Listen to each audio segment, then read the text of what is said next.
बंधुओं, आज एक समसामयिक विषय के साथ हम आपके सम्मुख उपस्थित हुए हैं। जैसा कि आप सभी के संज्ञान में होगा कि अपने पड़ोसी राष्ट्र बांग्लादेश में किस प्रकार की घटनाएं घटित हो रही हैं।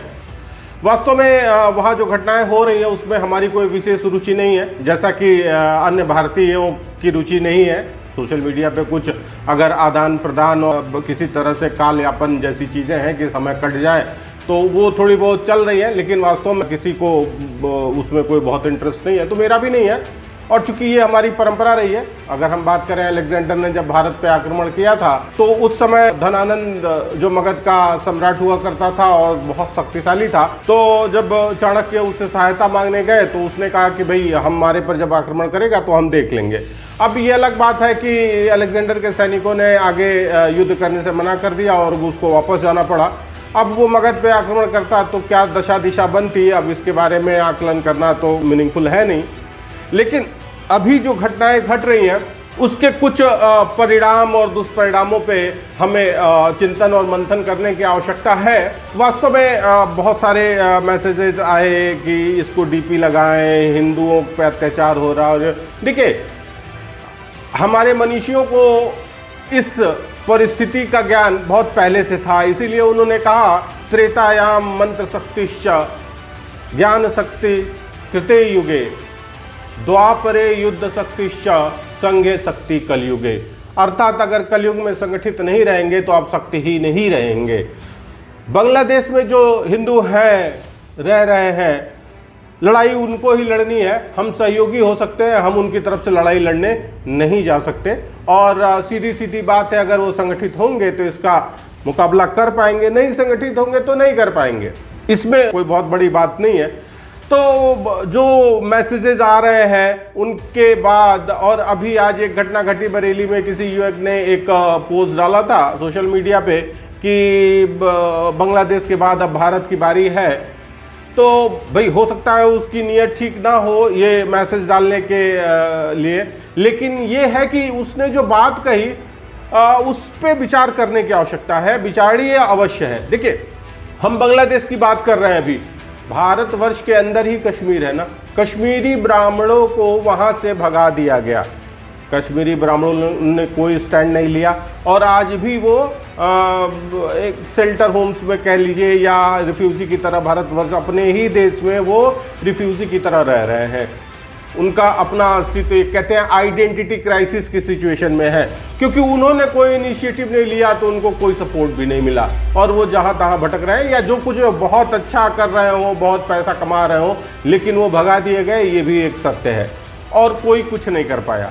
तो हमें सोचने की आवश्यकता ये है कि अगर ये घटना हमारे राष्ट्र में घटती है तो क्या हम इस स्थिति में हैं कि हम इसको काउंटर कर सकेंगे? क्या हम इस चीज के लिए तैयार हैं? क्या हम इस स्तर पे संगठित हैं?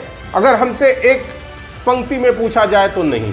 लोगों को लगता होगा कि भाई हम इतनी पॉपुलेशन है हमारी, 100 करोड़ है और अगले जो इस तरह का कार्य कर सकते हैं वो 35 करोड़ हैं, उनको माइनॉरिटी कहा जाता है। सबसे पहले तो हमको माइनॉरिटी की डेफिनेशन चेंज करने की जरूरत है, क्योंकि भारतवर्ष में मुसलमानों को माइनॉरिटी कहा जाता है और देखा जाए तो विश्व में 195 देशों में से 193 देशों की जनसंख्या 35 करोड़ से कम है। भारत और चाइना को छोड़ दिया जाए तो किसी भी राष्ट्र की जनसंख्या 35 करोड़ को नहीं छूती है। अब किसी राष्ट्र में कोई कम्युनिटी अगर 35 करोड़ है तो क्या हम उसे माइनॉरिटी कहेंगे? ये सबसे बड़ी बात है। तो सबसे पहले तो ये दिमाग से निकाल दीजिए कि वो संख्या में कम है। वो वैसी का भाई, वो क्या फखरुद्दीन, क्या नाम है उसका, जो भी नाम हो, वो कहता है कि 15 मिनट के लिए पुलिस हटा दो। सत्य कह रहा है वो। अगर वास्तव में 15 मिनट के लिए प्रशासनिक तंत्र को अगर विश्राम दे दिया जाए तो सही बात तो यह है कि सबको बाहर के बाहर कर देंगे। अगर माइनॉरिटी देखा जाए, अभी राजनीतिक दल, जो विपक्षी राजनीतिक दल हैं, जातीय जनगणना की बात कर रहे हैं, वो बार बार अपनी राजनीति को जिंदा रखने के लिए सनातन धर्म और संस्कृति को जातियों में बांटने की कोशिश कर रहे हैं। इवन पहले धर्मों में बांटा, अगर हम देखें तो जैनिज्म हो गया, बुद्धिज्म हो गया, सिखिज्म हो गया, अलग से कोई रिलीजन अगर हम उसको स्ट्रिक्ट सेंस में कहें तो नहीं है। कुल मिला जुला के वो एक तरह से सनातन संस्कृति का ही पार्ट है, लेकिन आज उसकी स्थिति एक अलग धर्म की बनी हुई है।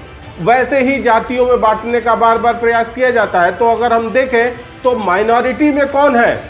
माइनॉरिटी में सनातन सभ्यता और संस्कृति के मानने वाले लोग हैं, नहीं तो कोई ठाकुर है, कोई जाट है, कोई गुर्जर है, कोई ब्राह्मण है, कोई यादव है, कोई कुर्मी है। मतलब पूरा भारतीय समाज जो है फ्रेगमेंटेड है, टुकड़ों में बटा हुआ है।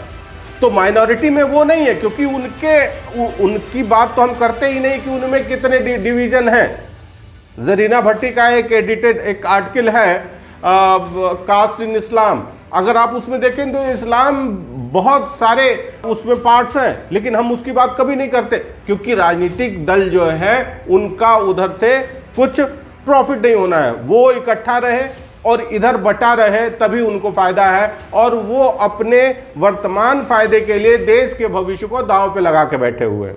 अब रही बात कि कितने संख्या की जरूरत होती है इस तरह के उपद्रव और विद्रोह। अभी आप देखिए पूरा सर्किल कंप्लीट हो गया, अफगानिस्तान से शुरू हुआ।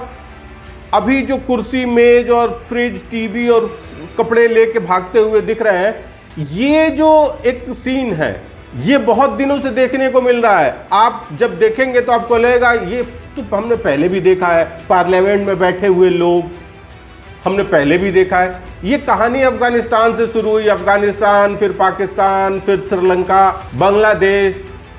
अब ये पूरा सर्किल अब जो है कंप्लीट हो चुका है। ये कहीं ना कहीं एक प्रयोग चल रहा है। और अगर हम बात करें मेजॉरिटी एक तरफ है तो माइनॉरिटी के कितने लोगों की आवश्यकता होती है, आप बताएं।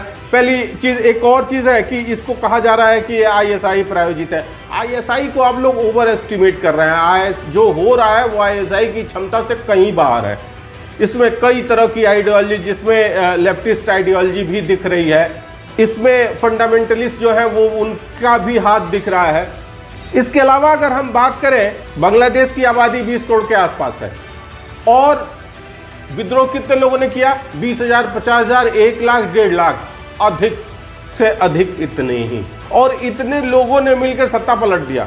देखिए, जो ये क्रांति जिसको हम कहते हैं, रेवोल्यूशन कहते हैं, या जो कुछ भी नाम समय के अनुसार जो है और परिणामों के आधार पे हम उसको नेगेटिव और पॉजिटिव संज्ञा देते रहते हैं। अगर हम जो सबसे बड़ी क्रांति फ्रेंच रिवॉल्यूशन का नाम देते हैं, फ्रांस की क्रांति की, उसने विश्व की दशा दिशा बदल दी, ऐसा माना जाता है, बहुत लोग मानते हैं। वो कितने लोगों से शुरू हुई थी?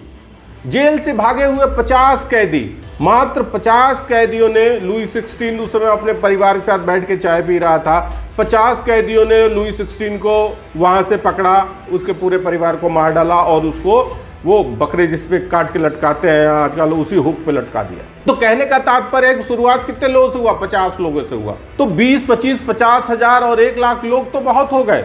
अगर हम बात करें अपने ही राष्ट्र में, अभी 2 लाख लोग किसी आंदोलन को लेके अगर शुरू हो जाए, सड़क पे आ जाए, तो आप क्या कर लेंगे? आपके अंदर क्षमता है? आप उतने संगठित हैं?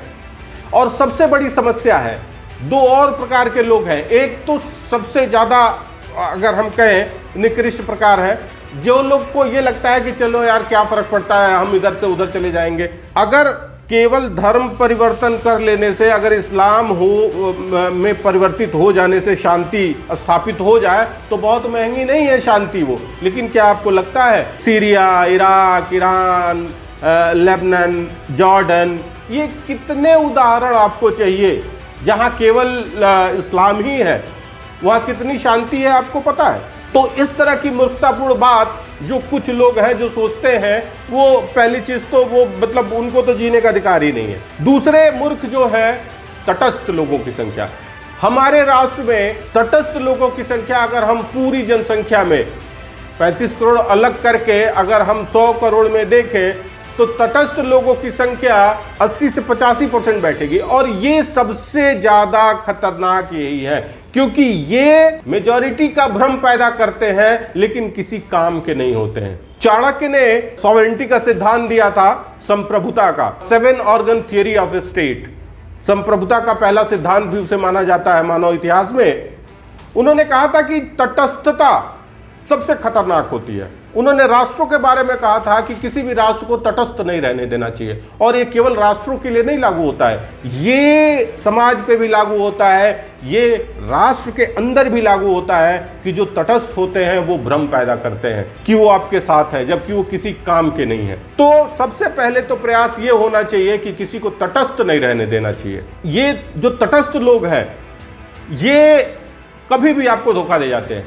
जब आप मुश्किल समय में होते हैं तब आपको लगता है कि अच्छा हम तो अकेले रह गए, वो लोग तो साथ ही नहीं थे। तो कहने का तात्पर्य यह है कि हमें बांग्लादेश से सीख लेना चाहिए, चिंता नहीं करनी चाहिए, क्योंकि हम चिंता करके कुछ कर भी नहीं पा रहे हैं और न कुछ कर पाएंगे।